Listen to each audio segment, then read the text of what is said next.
Good evening, everybody. Welcome, welcome. Come on, come all, bronies and all. Very happy to have you all tonight. My friend Matt is here. I'm here, Jed Applerouth. And tonight we're talking about the forthcoming digital SAT. It's going to be changing the landscape of testing. It's very exciting for all of us here in the testing world. The room's filling up, so we'll give you a second as people pour in. Then once they're trickling in, we'll start doing slides and all those good things. We're going to be doing a recording of this presentation, and so we're going to share that with you once I finish rendering, and so that'll be there. We're going to have Q&A at the end. I figure we'll hit a lot of your questions with our slide deck, but then we'll definitely save time for Q&A. So again, tonight's presenters, myself, founder of Applerouth, and my good man, Matt Kiesner. Matt's an expert in this content. He has written materials for us for years. He writes our books. He develops tests for us. He studies them inside and out. So if anyone knows the content of the SAT in the country, I'd say one of the top guys is Matt Kiesner tonight. So happy to have us here. Why don't we jump in? I think we're starting to hit our plateau with the group. So let's begin. All right, first, before we jump into details about the testing, us, who are we? Applerouth Tutoring Services.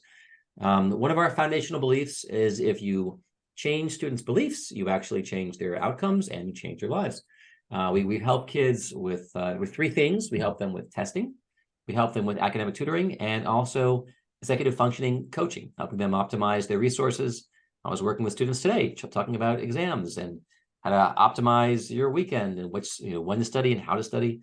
That's part of our work too. But testing has been a big part of our work for 23 years, thereabouts. So we're happy to share our expertise and knowledge in that domain. So tonight's talk, what is up with this digital SAT? We'll talk about that, the global overview, strategies, how to do well, things to think about for both verbal and math. That'll be predominantly Matt Kiesner. And then preparation. How do I get ready for this thing?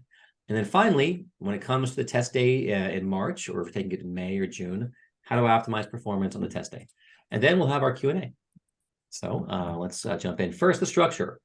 One of the hallmarks of this test is it is short and sweet, and students typically like it. It is something I gave a presentation on Sunday, the groups of parents of juniors and sophomores. So they'd all taken the PSAT. And I asked, show of hands, straw poll, your kids, they just say they preferred the digital to paper or vice versa. And in every one of my 3 sessions, I was doing breakouts. There was always a majority of kids who raised their hand, parents who said, yeah, there was a preference for the digital test over the paper. There were always a few people raising saying, you know what, my kid still likes paper better.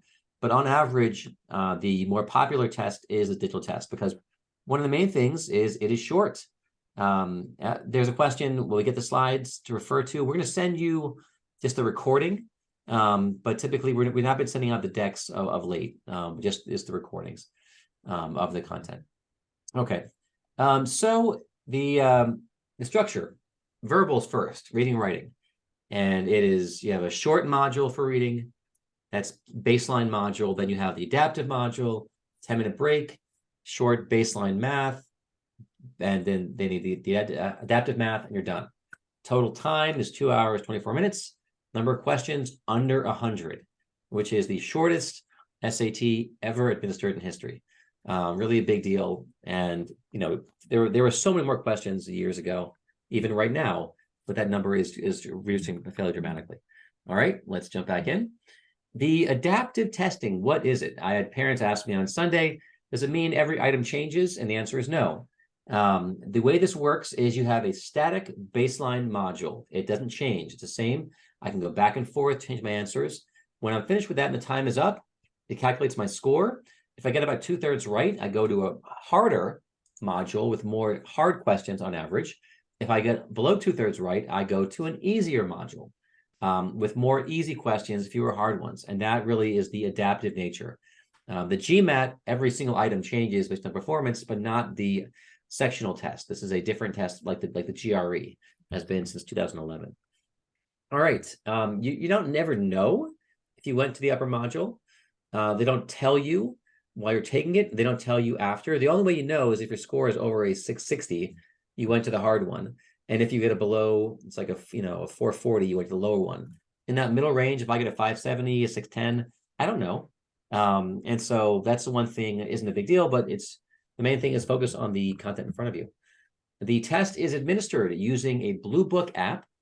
And that's an app you can download tonight if you're curious. Type in College Board Blue Book app and you download it. And I have it on my computer and Matt on his. And it has 4 free practice tests for the SAT that are adaptive. It has 1 free PSAT adaptive. It shows you how to use content. It's pretty great. It locks down your computer, and so you can't go and surf the net. And kids are going to be using their own device, BYOD. It's going to be your laptop. It's going to be your Chromebook. It's going to be your tablet. And if students can't access those, they can petition the College Board and request a device to be UPS to their school or their test center on the day of the test. And that'll be preloaded for them. And you're going to download everything in advance of the test day, like a couple days out. And so when you get to the test center, it's all encrypted. I enter a code and encryption's open. I can see the test. And then it's nice because you're not waiting for this big Wi-Fi dump for 1,000 kids. Everyone, the big file is delivered in advance. At the test center, you're just waiting for a few seconds of Wi-Fi to make a handshake, and then it opens up. And then the test is being administered. It's all on your hard drive. Wi-Fi is not needed. But at the very, very end, test is finished. I'm ready to submit my answers. At the end, I need Wi-Fi for about 5 seconds. It pings the server of the College Board, and it uploads my data file for the scores, which is a few kilobytes. So the Wi-Fi needs are absolutely minimal, which is really lovely in case there is spotty Wi-Fi in a school. And even for power, you don't need power for a 2-hour, 20-minute test. Typically, most devices will hold the charge for 2 hours, 20 minutes. If there are issues with the charge, you go to there's a room, and many of them will have cables for basic things and power cords and so forth. And typically, kids are going to bring their own cord for their device, whether it's a Chromebook or a MacBook or a tablet. But some schools will have some backups in case and so forth. All right, so you have a timer in your app. If there is Wi-Fi in the school, the proctor can actually monitor performance. And if a student is stuck or they're not making progress, they can actually go and tap the kid, are things okay, before they even raise their hand. If everyone's on question 25 and this kid's on question 2, the proctor can see it real time on their tablet. And you have a built-in calculator called Desmos that Matt will talk about. I was disappointed that some of my students who weren't coached, they went in there and took the PSAT and didn't ever even touch Desmos. They just didn't know. They had their TI and they use that. But Desmos is uniquely powerful, and it can solve problems and make your testing experience much easier. And Matt will go through some of that. And accommodations are all delivered and integrated into the Blue Book application. Get time and a half. If I have extra breaks, if I have different things, it's all built into the app. I enter a code when I'm applying for the test. When I go to the test center, it opens up my test, and there it is. I have my time and a half. I have other things without me doing anything during the test day. All right, so again, some tech questions. Everything's downloaded prior to the test day. You need Wi-Fi for 2 moments. If things freeze, everything is being saved onto your device, real time, time-stamped.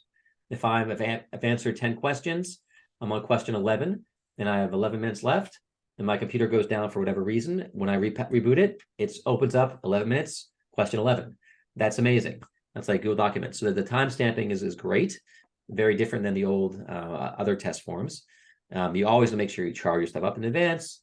If you have time and a half, double time, they give you a power cord, because a 4-hour test, it's harder than a 2-hour test. And Chromebooks have to be, if the school distributes them, they're going to have to install the software on a Chromebook for some reason with Google.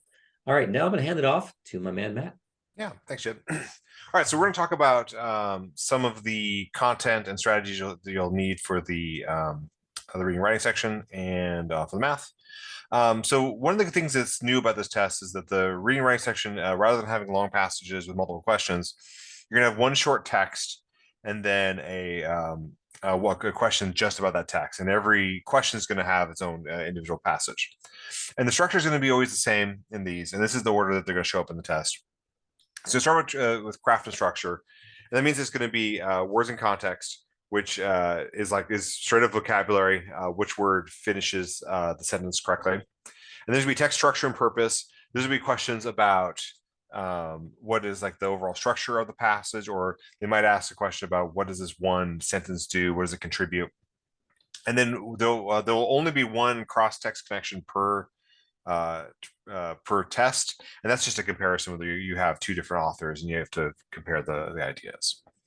Then it's going to transition into information ideas. Then you have your central ideas and details. These are just straightforward reading comprehension questions, main idea, or ask you it might be from a piece of literature and ask you about this. What do we know about this character? Command evidence are kind of interesting in that they have two kinds of there. One are textual based, where you have the author makes a claim and then you have to support it, or the other one is quantitative, which is uses a graph, and the graphs tend to be pretty simple, so not so bad. And then there'll be the last one is inferences, where there's a passage and your job is to finish the passage and choose the answer that logically completes the text. Then in each module, it's going to switch from reading to writing and grammar. Previously, they had been separate sections. These will be mixed up together, where boundaries questions are about like commas and clauses and things like that, and form, structure, and sense, verbs, pronouns, modifiers, those kinds of things. And then it's going to finish with a question of ideas. There's going to be transition questions, whether you should use however or furthermore. And then these rhetorical synthesis questions, which is about taking a information from a bulleted list and then synthesizing it into a sentence that is focused on the task at hand. Those ones don't make a lot of sense, but we have a slide for that. All right. So if it's a good reading strategy, I mean, because it is one question per text, you definitely should read the question first. And in the past, we hadn't advocated for reading all 10 questions before going into a passage. But here it makes sense. Is you want to read the question first. Okay, which task am I focusing on, right? Then you're going to read the text with that question in mind, and then as almost always works, it's easiest to eliminate wrong answers than to try to find the right answer. So this is what it looks like on Blue Book here, and there's a couple things of note on there. So there is an annotate tool up here in the upper right, and you can annotate it, but what you have to do is you have to highlight something in the text or the question, then hit annotate, and then it'll open up a little window where you can write a note. So you can definitely highlight things, but it is a little bit clunky. And I would say that, like, in the past, we've really advocated strongly for active reading and highlighting things on the text. But on this test, I mean, because it is such a short amount of text, it does sound like we do kind of recommend doing this,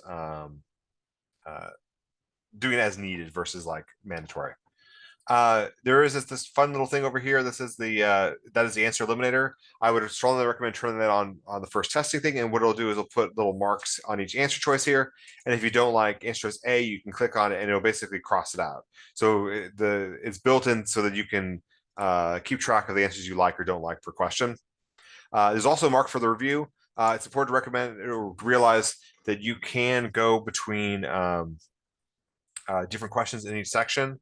And move around. You're not like, it's not a linear test where you have to, once you finish question one, you can never go back to question two. You can move around. So if you're not sure about this question, you can mark a review, and then you can go, there's this down the bottom here, and jump around every question as you choose. All right. And then this, no, you got it, Jed, thanks. So the mark for review thing, then you can see as this thing is that the student has skipped question 4, but has a question about 6. So if you're not sure about that question like 6, you could review it before you finish that section or that module. All right, so let's look at some question types. We don't have enough time to cover all the question types, but I'll show you some of the unique ones and then give you some strategies on those. All right, so we have these words and context questions. These are kind of similar to what the tests used to do back before 2015, though the kind of vocabulary they use isn't as intense as it used to be, where previously it had been a lot of like words you'd only see in Victorian literature. And that's not the case here. But so you always have the same phrasing here, which choice completes the text most logical, precise word or phrase. And so we know that this person's frustrated with some of the blank of existing terms. As author coined the term African futurism to describe the genre of science fiction is rooted in African experiences and perspectives and focuses on what is, can will be rather than what could have been. Okay. So we know that they're frustrated, and then they coin. That means you make something up as a new term. So you wouldn't be frustrated with variety, and you wouldn't be frustrated with precision, and you're frustrated with obscurity. Well, you wouldn't coin things. So it would have to be limitations, right? And you see that the words here, that there's nothing that's too strong. Like these words are not like the most obscure kind of words. It's about word precision. If we got a command of evidence question, and so this one is like here they're talking about a poem, but we don't get to read the poem. We only get to read excerpts from the poem, right? So it says "Spring" is a 17th century poem by Thomas Carey. In the poem, the speaker compares the changes in seasons to the attitude of his beloved. So we know we need to focus on here. We got comparison changes in season, attitude of his beloved, and then we just read the quotes here. And does he have a comparison? Winter's gone, or no, it's only talking about weather. And we also look over B. This just sounds like the weather part. We talk about a swallow and animals. I'm gonna give him the benefit of the doubt and assume that his beloved is not an animal. So what we got here, there's called a new name sun, power to melt the marble ice that she does hold. Her heart congealed. So we have the reference to her. It's warm out, but she's still being icy. So D is the best answer there. And then we got these inference questions. And so this is one you can tell they say which choice most logically completes the text. All right, so we got this thing of polyurethanes, and they're common, and they use them as seat cushions, and so they're commonplace, they're durable, and versatile. However, so that's always important that there was a change. They're difficult to recycle on there, and you have harmful chemicals. So these folks have been researching a bio-based alternative to polyurethane using Lygen, byproduct of paper pulp industry. They had the initial tests, and they've created a process to completely recycle their bio-based foams. As research continues, these dudes will need to determine whether the bio-based foams. Okay, so they figured out they can recycle, but we have to connect it back to the idea up top here, right? So we'll be comparing this consumers of furniture. That really isn't the issue. It's whether they can, they can do lots of things, right? Can be as varied and durable as polyethylene foams. That seems to make sense because there's logic clues in there. Will be adopted by the paper industry. That is the complete misunderstanding of what the passage is saying. It's saying that they're using it as a byproduct of that. And create comfortable cushions for furniture. So I think A and D kind of cancel each other out. If one's true, then the other one will be true. And so B is the best answer here. And so the last one we're talking about is this rhetorical synthesis question. These are easy to spot because they always have a bulleted list on there. And then they're going to ask a question. And what the weird strategy that works on here is that it's what you can actually focus on the question and then go right to the answer is you don't really need to read the list. And the reason that works is that there's information that is not included in this. And so we can actually, we don't have to learn the thing. We can kind of just focus on what's asking here. I'll show you what I mean here. So the student wants to introduce the research of these folks for an audience already familiar with global warming. So that means we don't want to spend a lot of time explaining global warming as an idea, right? And then it always has the same end, which choice most effectively uses relevant information as to accomplish the goal. That's like standard. So we can just not read the list there and then kind of go through. So we got volcanic eruptions can range from minor to major, and the latter can affect global temperatures. That is not the research for these scientists, right? That's like an introductory thing. So that's not going to be correct. Global warming continues to be a major concern, and Dr. Aubrey, these folks plan a strategy to combat it using volcanoes. That does the global warming thing, and we're already familiar with it, so we don't want to use that idea. All right, so these scientists are using expertise on how volcanic particles move around global atmospheres to determine if major volcanic eruptions could mitigate global warming. That seems to be more precise on there. So that's looking better than the first two. And then we have scientists who are using models to predict how volcanic particles can be distributed across the world. It seems weird to remove the remove their names from this. So the best answer here is C. All right, clear this thing out here. All right, so let's start talking about the math section. So both math modules are going to go easy to hard. The first question should be pretty easy and is sort of intended for every student to get it right. And then it's going to progress to harder questions. Most of the questions are going to be multiple choice where you select 1 out of 4 answers, but there are going to be some student produced responses. And this is where you have to type in your own answer. On this one, the answer could be negative. It could be a decimal or a fraction or an integer, but it won't be an expression. It won't be like x plus 5 or something. And you can use Desmos, and we're going to talk mostly about how to use Desmos effectively on here. And you will have the scratch paper, and you can bring your own calculator. I know some students are concerned about trying to do everything on the screen. That's not the case. You'll definitely have scratch paper to write stuff down.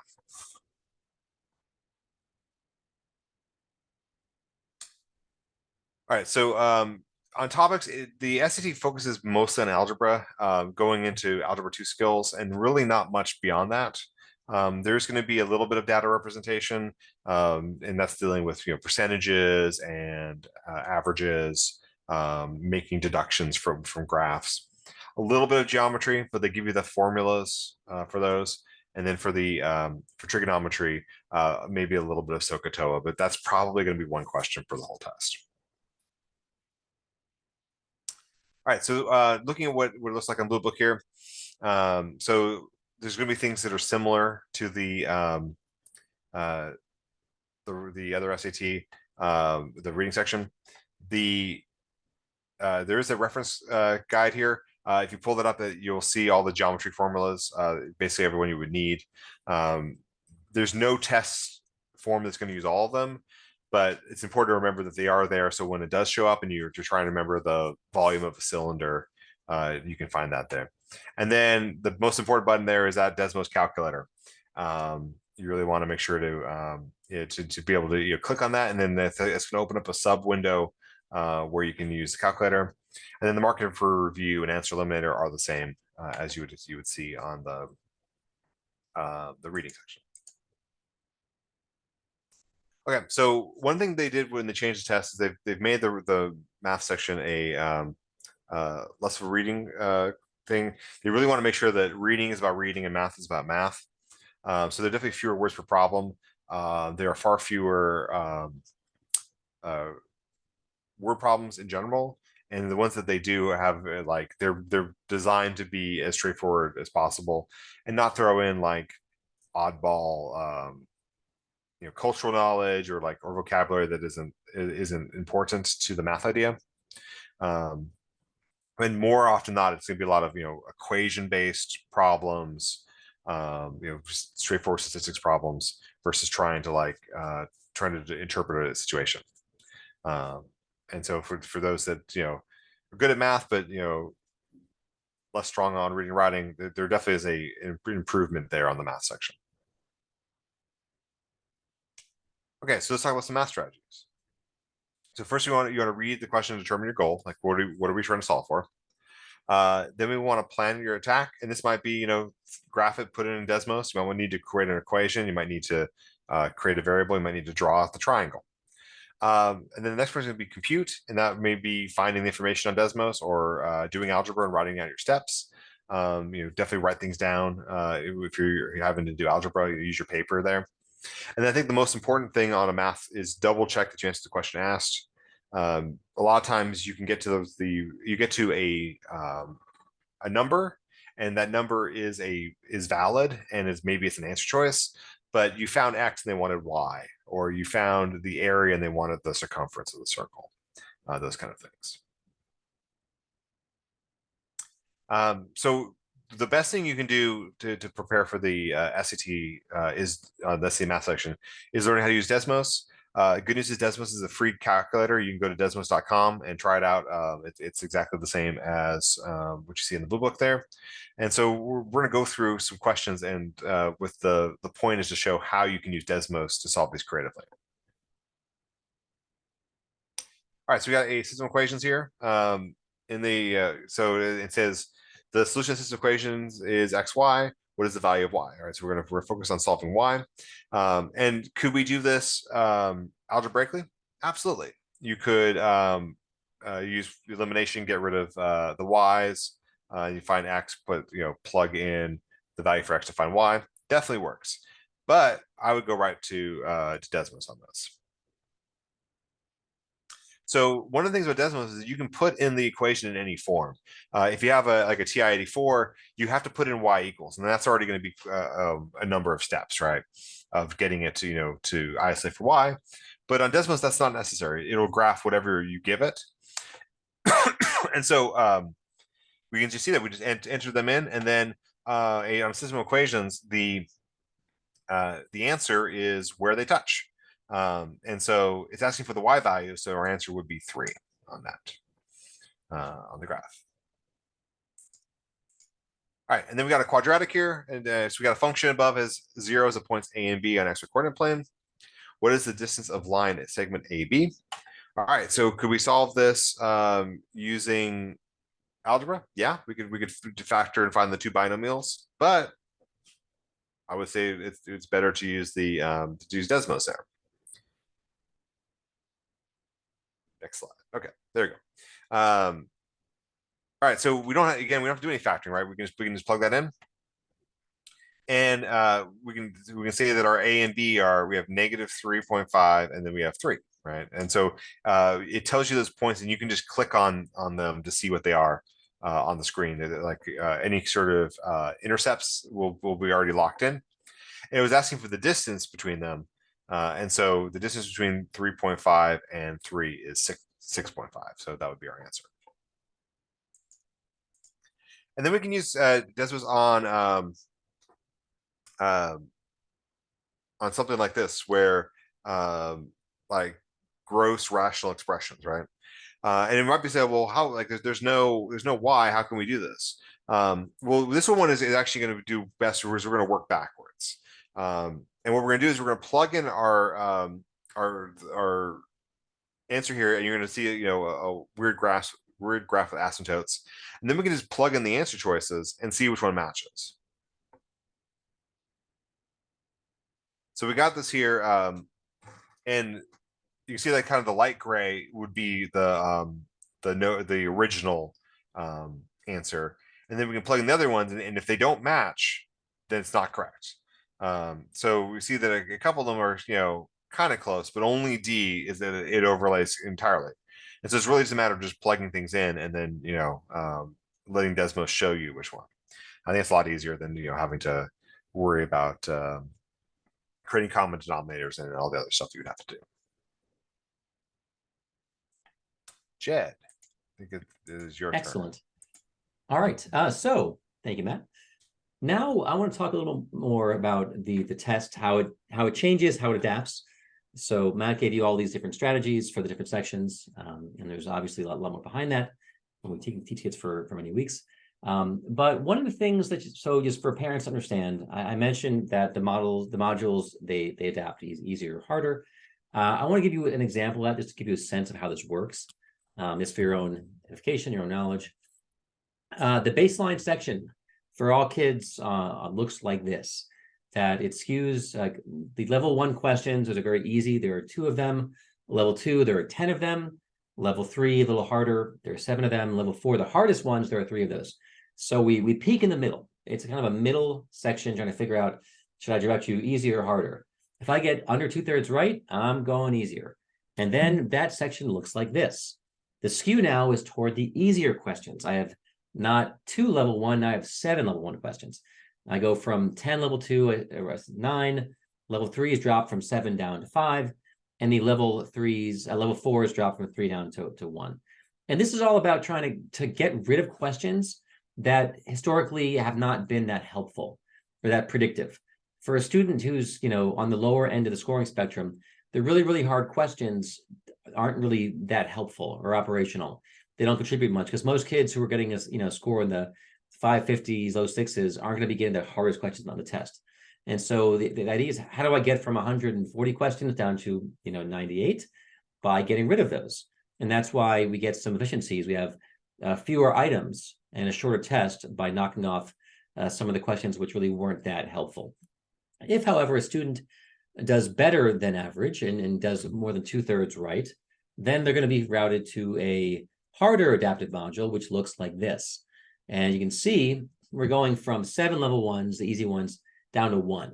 The assumption is a kid got 2/3 right in the baseline module. Let's not waste that kid's time on questions that most certainly the very high likelihood that the kid will get right automatically. So the 1s drop down to 1, the level 2s go from 9 down to 4, and boom, we pop the 3s. Because I really want to push and see is this kid going towards a 680 or a 720? I need some harder questions to help tease it out. So I give them 12, not 5. And then the level 4 is the hardest questions. There are 5 of them up from 1. Again, trying to figure out, am I looking at a 750, a 770? Give me the hard questions. And so you see, these look very different. So this is meaningful and important in that if you are humming along on the baseline module, which is mostly mid-level, and then I get routed to the hard one, well, they give me the exact same structure, the same amount of time, the same number of items. But you can imagine if on average now the level of difficulty skews much more difficult, I'm going to have to move a little bit faster because I was working through some easy questions, some moderate questions, but now everything is a little bit harder. So you have to shift up your pacing, upregulate your pacing, modulate up, and then that's important. So kids don't get into this groove of, oh, I have all this time. Like maybe you did on the baseline, but now you have to turn it up. Okay. Now there's also a thing which is really inside baseball, maybe less meaningful, but just so you know, since 1926, every SAT question always counted the same. There was one question that was raw and became one, a raw point converted to a scale point, and that was a conversion table. And so the hardest question counted the same as the easiest one. That goes away. Now the scoring is algorithmic, and different questions are going to have different weights. Part of it based on how kids do on those questions. Part of it, there are different factors based in, but never again, so one question may count a lot more than another question. That's also a way that they're becoming more efficient. Rather than asking kids 6 questions about, this algebra 2 concept, let me ask 1 or 2 questions and then make them just count more. And so that's one of the ways also we're getting more efficiency. But you don't ever know what counts more or less. I'm just giving you a sense of how the scoring is different. And also this is meaningful in terms of why they're not going to give you back the same level of detail for scoring that they used to. Because it was very simple, but now it's much more complicated. The scoring rubric is changing. The important thing is keep focusing. Every question in front of you, that's all there is. Don't worry about where am I? Is it an easy one, hard one?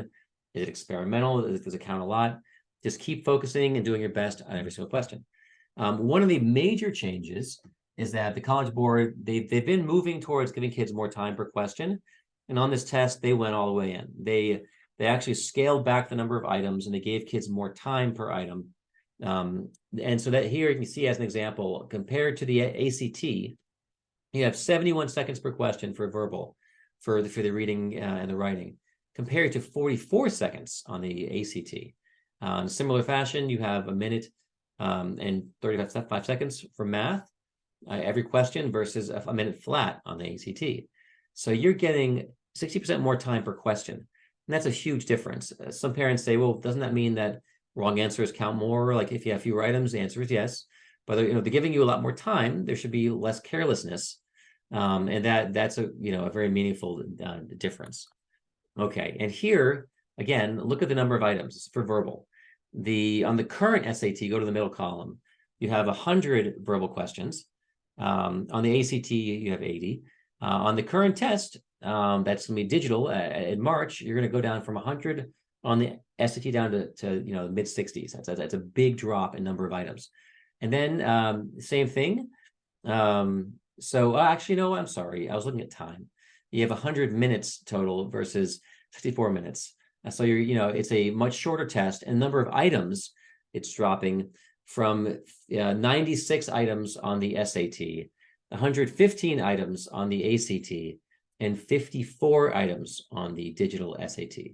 So that really is the kicker of this slide. I was confused about the time for it there, but this really is clutch, because looking at, I can get the same answer on the ACT with 115 questions that's non-adaptive, versus I can get there in 50 questions with adaptive test taking. So it just shows you the incredible power of adaptive technologies to get to the answer faster and save kids time and stress. And it's just a better model for doing assessments. And we're seeing this happening everywhere on the GMAT, on the GRE. So many tests are going to an adaptive model because it's better for kids.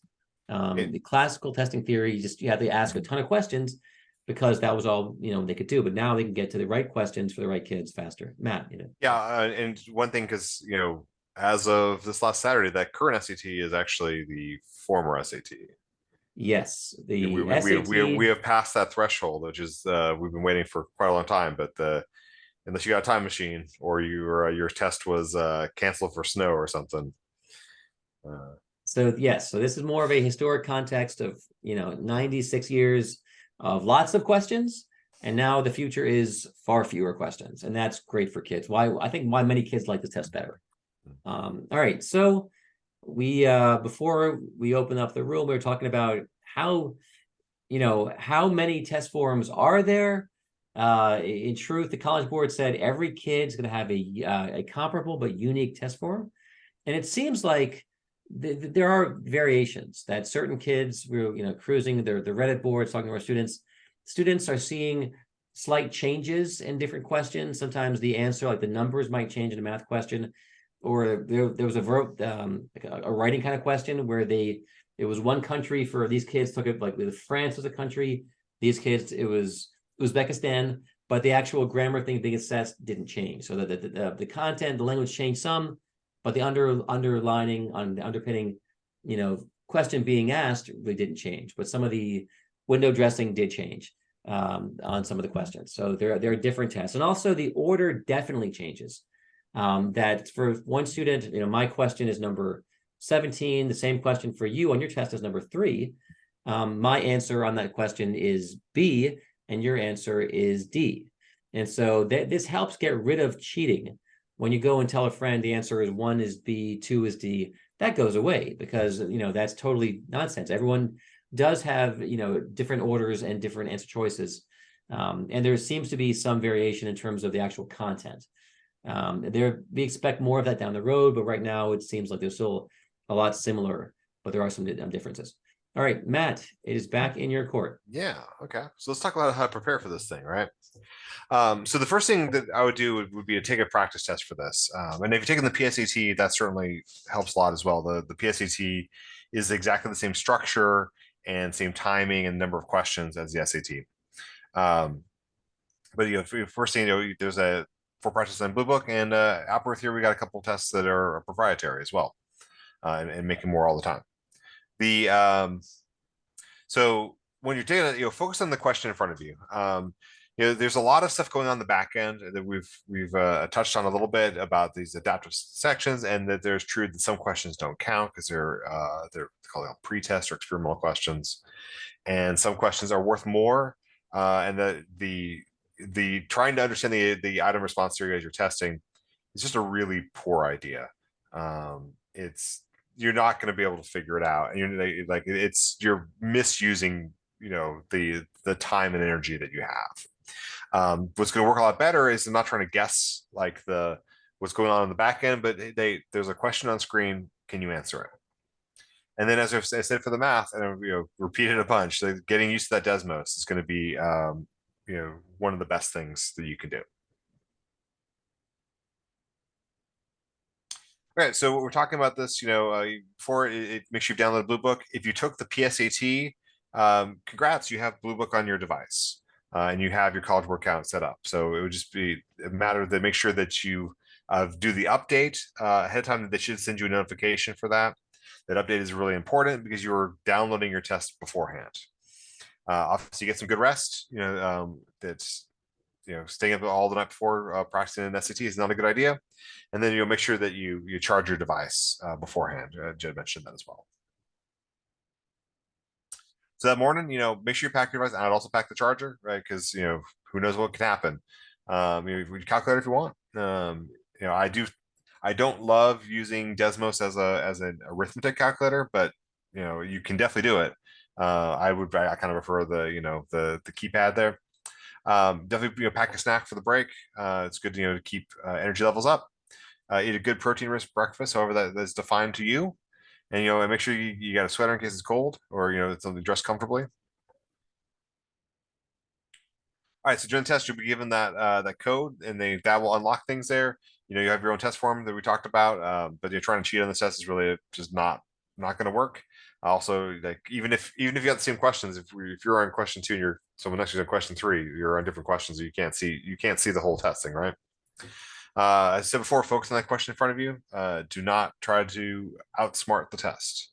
Don't try to do a certain thing, get a certain question right or wrong, or to get to a lower modulus you think will do better. Strongly don't recommend that.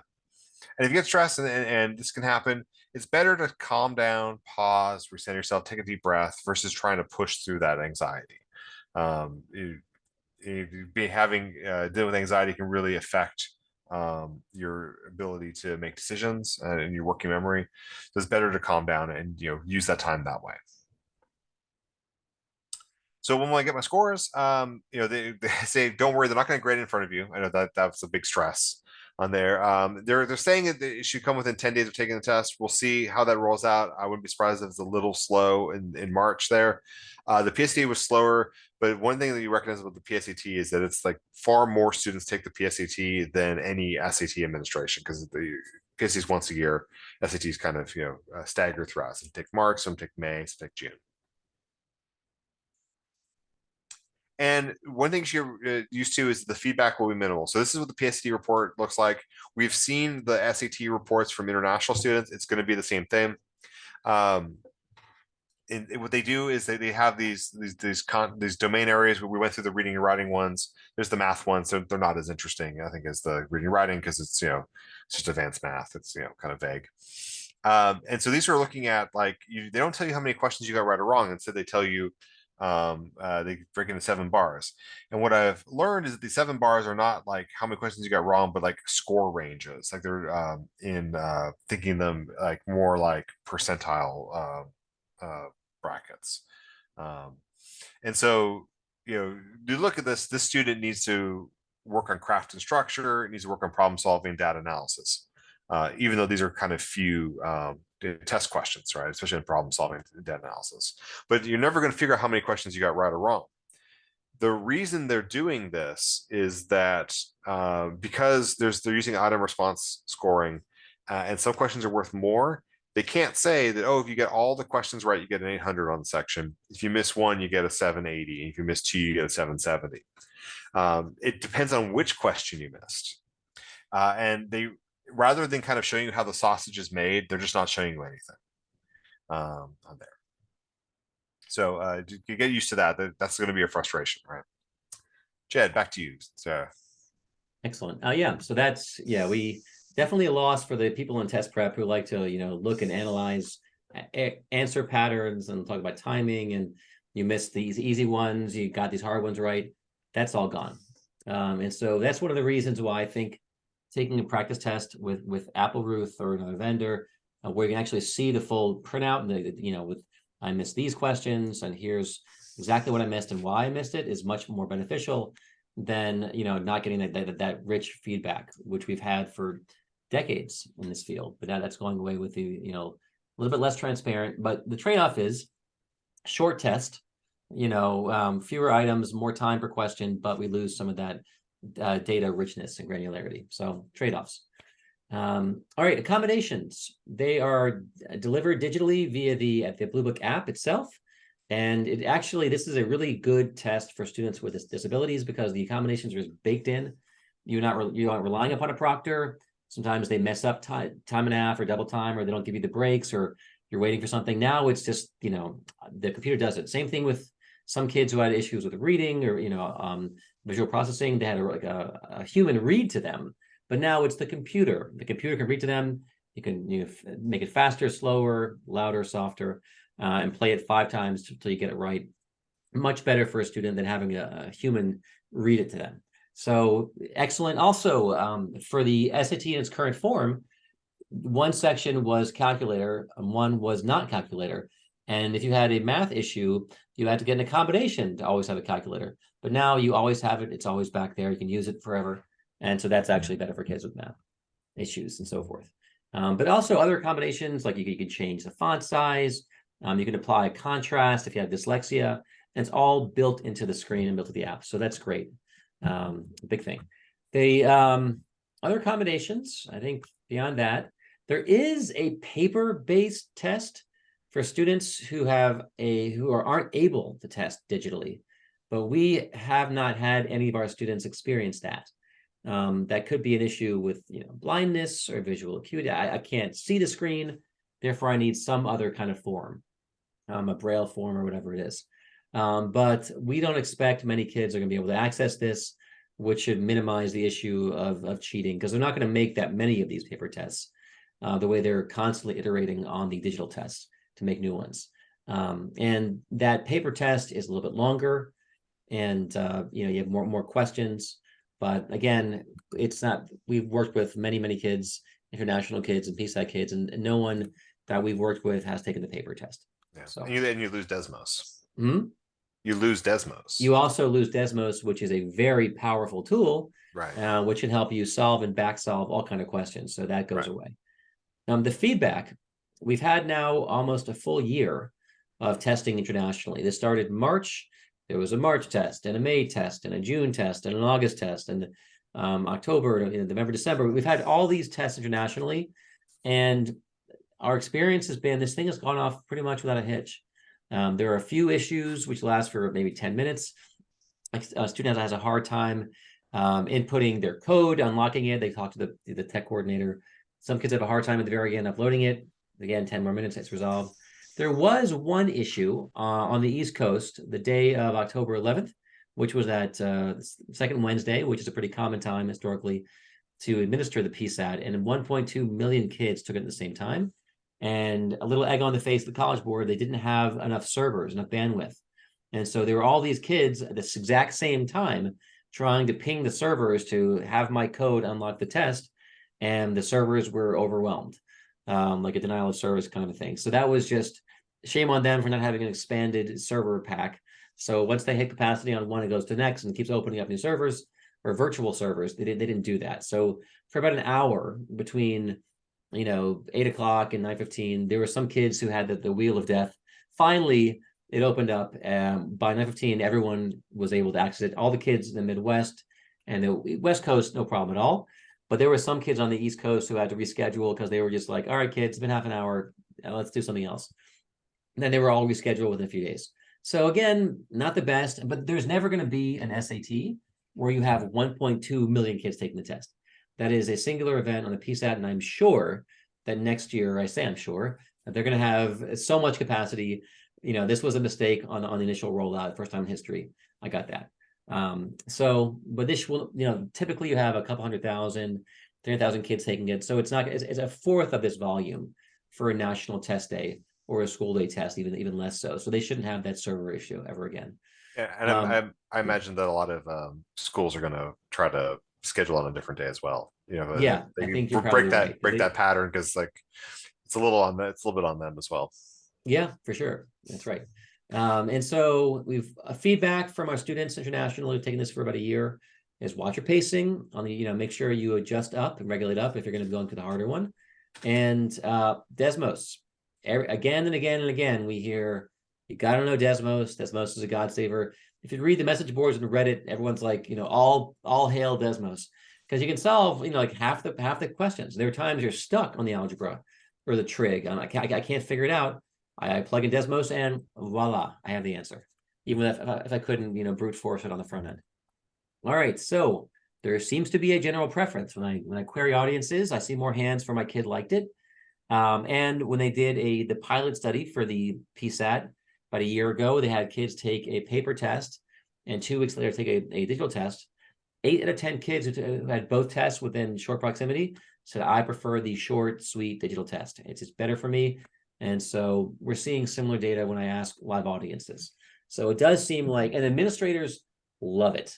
Apart from that one day of badness, that 1 hour of challenge, because there's no Scantrons to match up, there's no paper to distribute. The kids walk in with their device, they sit down, the proctor gives out the code's entered, and then that's the proctor. There's no more gathering, there's no more matching, no more collating, no more shipping. They're like, wow, the kids walk out, they're done. They're back to their, one of the reasons it's so easy, we're going to see a lot more in-school administration of the SAT during the school day. Last year, that accounted for 67% of students took it on the school day. That number should be even higher going forward. That's one of the things of having a short test. I can just take up 2 periods, 2.5 periods, and then back to class at 11 o'clock. All right, kids. And they can, administer it to their students to make sure their kids have the test under the belt. And there are like 25 states where they either have to take the SAT or the ACT as part of their, like the federal, Every Student Succeeds Act, the testing. And so you have to have a federal test in high school and middle school, and they're using this as that federal test. Kids like it. Again, final rephrase, short test, short passages, less working memory, more time, calculator's always there, and you get your results faster. They're not going to turn the results super fast on this first couple of administrations, but eventually they're talking about giving your results back in 3 days. And that's not for the first one, but maybe within 6 months, a year, once they get the kinks ironed out. They'll never, ever deliver it to you the day of, like the GMAT or the GRE, because they're going to be kids in the classroom freaking out with happiness and with sadness. And so it's like, we don't want to have students responding and that can mess up their school day. And so also it's just, I don't know if it's fair. Adults, for the GMAT, they tell you right away, but they're adults taking it, and they can, and then also you're kind of by yourself in your cubicle versus I'm in a social context. Then all of a sudden the kids are like, what'd you get? What'd you get? What'd you get? And that'll be not ideal for kids who didn't do as well and causing. Great. All right. The ACT, there was a question. We'll answer all the questions. There are 8 currently lined up. The ACT is going to keep administering its non-adaptive, static, digital ACT. They forced it on everyone internationally. It's now been 4 years. They're offering kids the option in a pilot in small markets and like peripheral markets starting in December, and they're going to be expanding it out to eventually they're going to have a national reach where kids could take the paper or kids could take the digital test, and it'll be their choice. But honestly, there's no real reason to take the digital non-adaptive ACT. Again, you give up the annotations and all you get is, it's not any shorter. There aren't fewer items. There's not some great new tool. There's no reason to take the digital ACT unless they offer it for a discount, in which case, okay, the paper is $54, the computer is $33. That could be compelling. Otherwise, there's no pedagogical reason or no student reason to take it, unless economically there's some advantage. You hate bubbling scantrons. Huh? I said maybe you hate bubbling scantrons. Maybe you hate bubbling, and otherwise there's no reason. It's not much. And there is, okay, for about 6 years, the head of the ACT, Martin Rorta, he got canned during the pandemic, and he was replaced by his number 2, Janet Godwin. Martin was all about digital adaptive everything. He said every single test that we administer is going to be digital and adaptive, all of them, hard stop. Janet came in and said, during the pandemic when things were going crazy and falling, she's like, we'll always have a paper option. And maybe under her tenure, maybe she'll reverse that position. But you can't go to all the sweet gains of adaptive testing and short testing, more efficient testing, unless you go to adaptive. And so I think eventually they will. But again, it may be during Janet Godwin's tenure, maybe after she's gone. But right now, they've given no indication that they're developing or releasing, but they were developing it in 2018. So I know there's a whole, but they're just not releasing it. After all, they were hiring all these adaptive testing gurus, and they're buying up companies for adaptive testing and item response theory, but then they just went cold with it. So they've iced it while they're trying to get stability back, because they were losing money and they were scared. They're finally making money again. But I think they don't want to make too many big changes right now. So that's not in the short term. All right, testing options. You got your PSAT you can use as a proxy. Those are now all back to get a sense of how you'll do on the SAT. And we recommend strongly everyone takes a practice ACT just to figure out. Some kids out of the gate, no prep, are better on the ACT, the way they're developed. The ACT, the reading level is about 2 years lower. We're talking like a ninth grade level for the ACT versus an 11th plus for the SAT. So harder reading, harder vocab in SAT. You have a different kind of math. You have more advanced math and more advanced science. There's a whole standalone science section on the ACT versus a few items and passages on the SAT. So if your kid is not as good of a reader, more science, more STEMmy, and also is pretty fast, then the ACT could be a great test. And so there are still many kids, and especially I had some parents ask me, like, our kid gets time and a half. Well, man, time and a half makes the ACT, it's a huge, game changer. Because one of the most challenging aspects of that test is speed. And once you solve for speed with accommodation, then boom, that could be a better test for many, many reasons. All right. Okay. We have our 2 practice tests. Matt is working on new ones all the time. At some point, I imagine Applerouth and its partners will have 8 tests that we administer over time, but we're building them out slowly. And we have in-depth score reports, meta-analysis, drastically more valuable than the feedback you're getting, which is absolutely bare bones, minimal feedback from the College Board. All right. So again, we do our 3 things: academic tutoring. We help kids with chemistry and with calculus.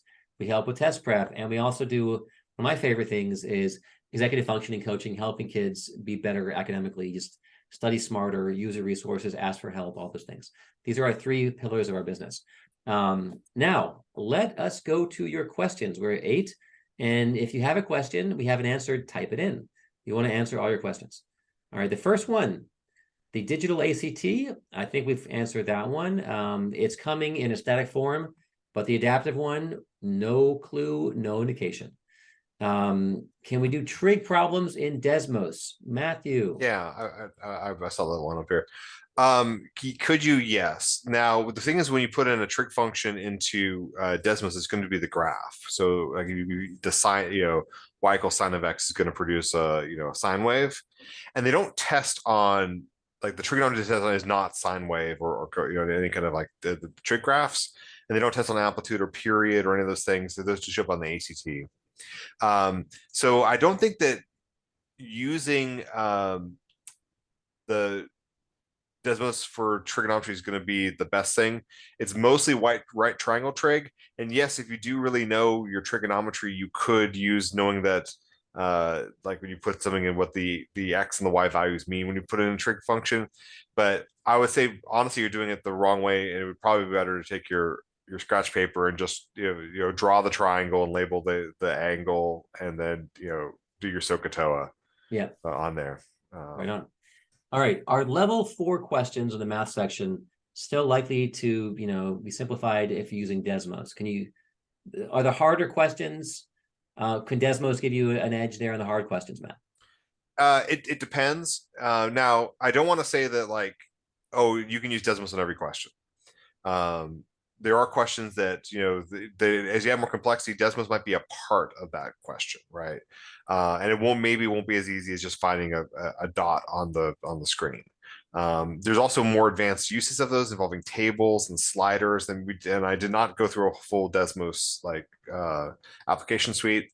But also sometimes the advanced questions are about like triangle congruence and or like some manipulating statistics. So not everything is just going to be straight algebra, but there might be some things where there's multiple variables. So you'd have to know, like, solve for one constant and then plug that value in and then solve for the next. So like you could use Desmos for that, but it wouldn't be a one-step problem on there. And I'll say none of the questions I showed today on the math were level 4. Yeah. Middle questions. I showed you the test breakdown for, I think it was math test 1, the level of difficulty where the baseline section is mostly in the middle, then it gets easier, then hard for the hard module. The question is this the same idea concept for verbal? Yes.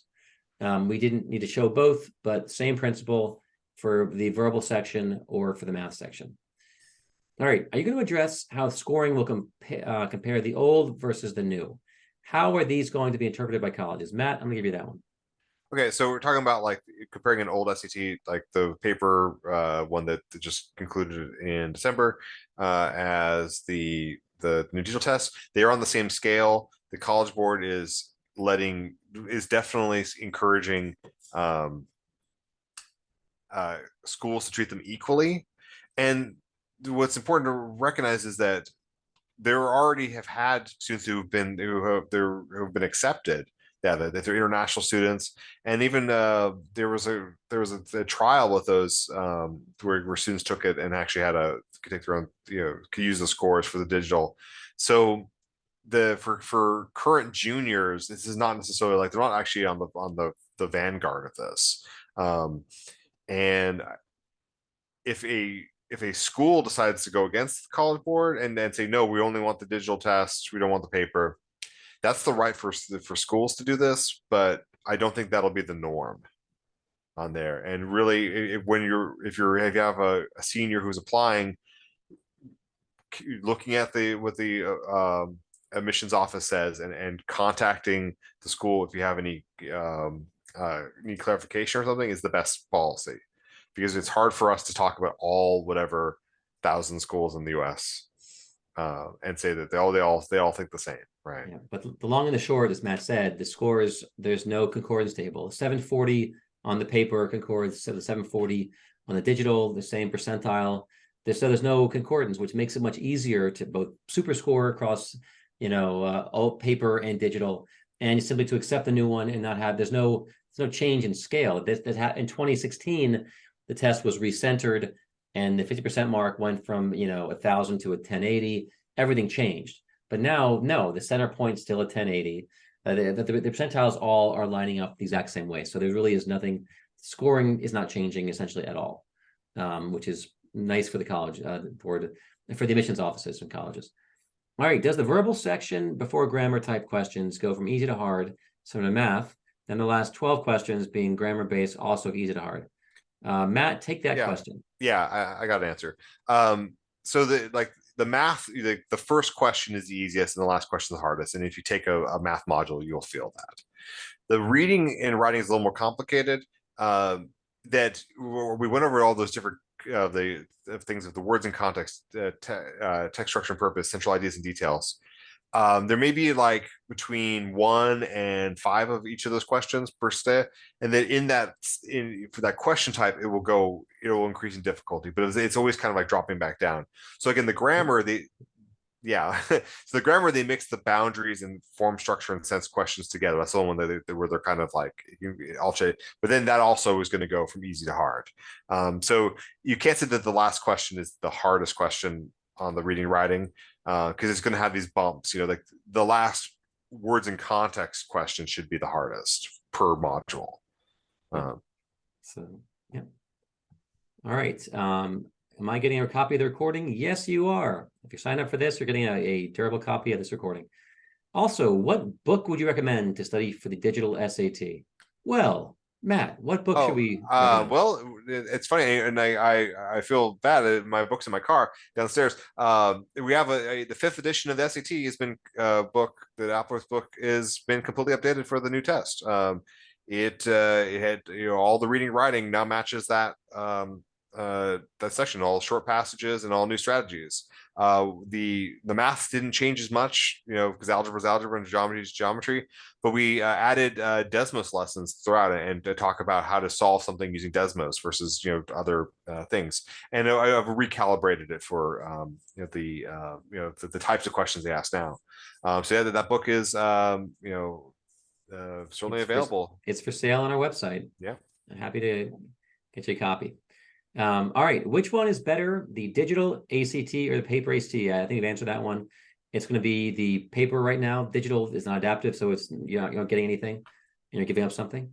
Best time to take it when it fits your schedule. There's no easy or hard test date. That's a false understanding. So whether you're taking it in April, you're taking it in October, or I'm sorry, September or November, whenever it fits your schedule and you have the most time to dedicate to preparation. Will colleges super score between the paper and digital? The majority of colleges, we believe, will. The only college that we know on record is Princeton. They said we're not going to. They are so far the outlier. We're after this cycle of admissions, we're going to see more colleges putting out their positions on this for the future class. They were focused more on the current class that they're applying for those Jan 1st deadlines. But after that, they'll probably get some guidance. The assumption is again, because the center point is not changing, and there are kids who, as Matt mentioned, have already taken a pilot, and they aren't even indicated very clearly in terms of was your test paper or was it digital? Because for those 5,500 pilot kids and the 180,000 international kids, they've been taking computer-based tests, and so it seems like most colleges are something, embracing them as they are. You got a 7:30, got it, 7:30 next. Versus was it digital, was it paper? There seems to be not much preference except for Princeton and whatever thing they're doing. Okay, but that should not be the dominant position in the country. Is there a difference between the PSAT and the SAT? Only in scoring. And a few, okay, structurally, they are identical in timing and number of questions. There are a few question types, like there's no, I think, trig that's going to show up on the PSAT, Matt, or is that, or it could, but it's still a bit that one question. The thing that won't show up is like graphing circles and like higher power functions. So like more than quadratics, where like you're having to deduce information from graphs that are like so higher than quads and circles are on the SAT, not the PSAT. And maybe the vocab's harder on the SAT, but that's harder to quantify. Right. So like the level of reading, I've heard like some of the science reading may be a little bit harder, but otherwise you can't tell the difference. So taking a practice PSAT is like taking a practice SAT. The scale is at a 1520 versus out of a 1600. So you have 80 points differential in terms of the top score. Otherwise, they are identical. All right. College Board digital ST test writers likely to catch on to the tips and tricks to quickly solve problems. Desmos use student notes type questions and change the question formats. Honestly, I think they want you to use Desmos. I think they've structured this and they've given you access to this powerhouse calculator so you actually can use it. The theory of the case is fluency with these tools is going to help you. I mean, you're going to have a calculator for the rest of your life. In what math class in college do you not have a calculator? That doesn't exist. It's that I'm sure, Jed, when you were growing up, it's just like your best teacher would be like, well, you're not always gonna have a calculator in your pocket, and you're just like, checkmate. You will always have a supercomputer in your pocket forever. And Desmos is on there, so it's like in the grand scheme, there's no reason. So I think they're making it so if you know how to use this tool, things are easier. And that actually, I believe it's by design. I don't think it's us beating the system. It's like, hey, here's a problem. You can solve it 6 different ways. This way is much more efficient and easier. We want to discourage that. They want to encourage that. And ideally, students know how to use their tools. All right. Next up, which one is better? Oh, we already answered that. Yeah, I think this person asked again. That was a repeat. I came late. Can you explain what DESI? I think you mean Desmos. Yes. Desmos is our sweet friend who is our, if you look up Desmos calculator, Google it. It's one of the most widely used calculators in the US, maybe beyond that, and it's used by about half of kids in high school. So it's a very familiar calculator used for STEM classes, math, science classes, and they've baked in a slightly less powerful version because you don't need all these science functions for this test. But it's a great calculator, and it's pretty cool. They have this licensing agreement with Desmos. Yeah, and you can go to desmos.com. It's a free calculator. It loads in a web browser. And I do want to start calling it DESI in our back meetings. So just because it seems kind of informal and very friendly. Yeah, I love my DESI, like Porgy and DESI. So I think that's it. Is what calculator is considered? It's the Desmos.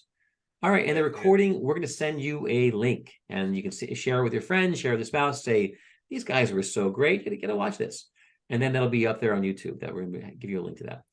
And I think that's it. If you need help with the digital SAT or the ACT, that's what we do for 23 years. A lot of resources. We do individual, small groups, big groups, and we also have materials. And we have a self-prep option where we go through and we have access to all of our materials, and you can go through problem solving, and it's going to be virtual. It's cheaper than having a tutor. So I hope this was helpful for y'all. We'll be doing more of these, but that really is the SAT in a nutshell. It's coming to a school near you in March. And if you want a refresher, Matt and I will, I'm sure, be giving this talk again later. But otherwise, you're going to have a copy to the recording. You can play it again. That the talk is changing less and less as it's, getting, this is how it is. All right, y'all. Thanks for coming, everybody. Have a great night and happy holidays. Thank you. Bye now.